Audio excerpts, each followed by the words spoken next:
Okay, so this gives us noun clause, object of the verb, thought. But imagine we have a question like this. Imagine we have a question like this, where they said, the lady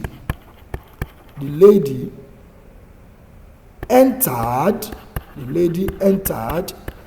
a very big house, and they underlined a very big house, and we are asked what is the grammatical name and what is the function.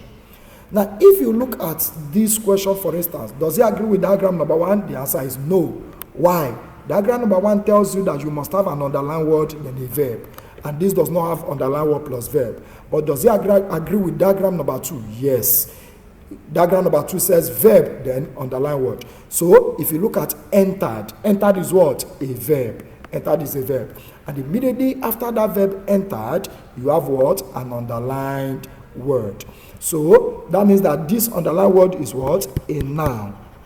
What will be the function? It gives you what? Objects. It gives you object of the verb. What verb is that? Entered. Entered. Gives you the object of the verb entered.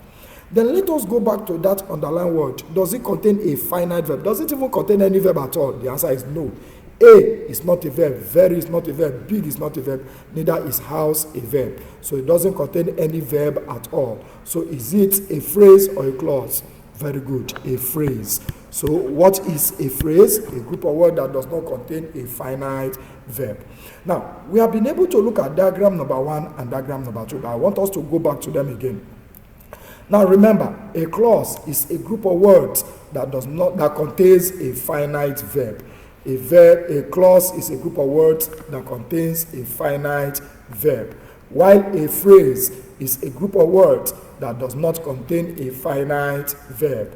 A phrase is a group of words, that does not contain a finite verb. Okay? Now, remember I told us that a finite verb is a verb that can change, while a non-finite verb is a verb that cannot change. But we have been able to do something. We have been able to look at a table that can help us understand what they call finite and non-finite verbs. So there are 3 types of finite verbs. What are they? Present tense singular, present tense plural, and what? Past tense. They are called what? Finite verbs. Then present participle, past participle, and infinitives. How do you form infinitives? Infinitives are formed by to plus verb.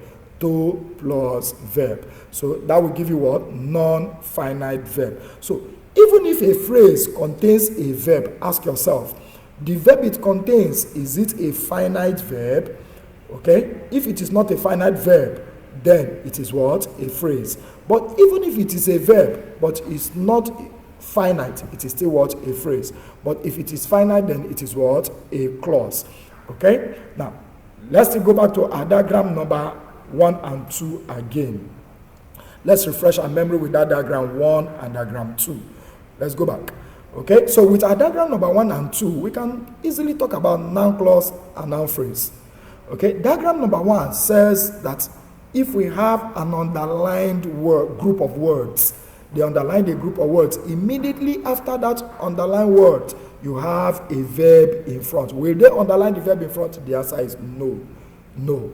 Okay, diagram number 2 says if you have a verb first plus an underlined word, okay, it will give you noun, object of the verb. Okay, so diagram number 1 gives you noun, subject of the verb. Now, how do you know when it is a clause or a phrase? If it contains a finite verb. Diagram number 2 will give you noun, object of the verb. Okay, how do you know whether it is a clause or phrase? If it contains a finite verb. So when we see our examples, okay, in diagram number 1, remember we talked about the courage to fail is very cheap. The courage to fail is very cheap. The courage to fail is very cheap. Now remember that the courage to fail is very cheap. They underline the courage to fail. The underlined word there is coming before is. Is a present tense singular. So is coming after the underlined word. So the courage to fail is a noun. Subject of the verb is. It is a noun. Subject of the verb is. Then we now ask ourselves, that courage to fail, does it contain a verb? Yes, it does. But is it a finite verb? No, because of what? To, that is very close to that fail. So it is a noun phrase. Subject of the verb is. Okay? Then we also talk about whatever we experience daily. Okay, what we experience daily are the vicious consequences of unemployment. What we experience daily are the vicious consequences of unemployment. So if we look at the underlying words, the underlying words is coming before the verb are. It's coming before the verb are. So it still agrees with your diagram number 1. So this is also what? A noun, subject of the verb are.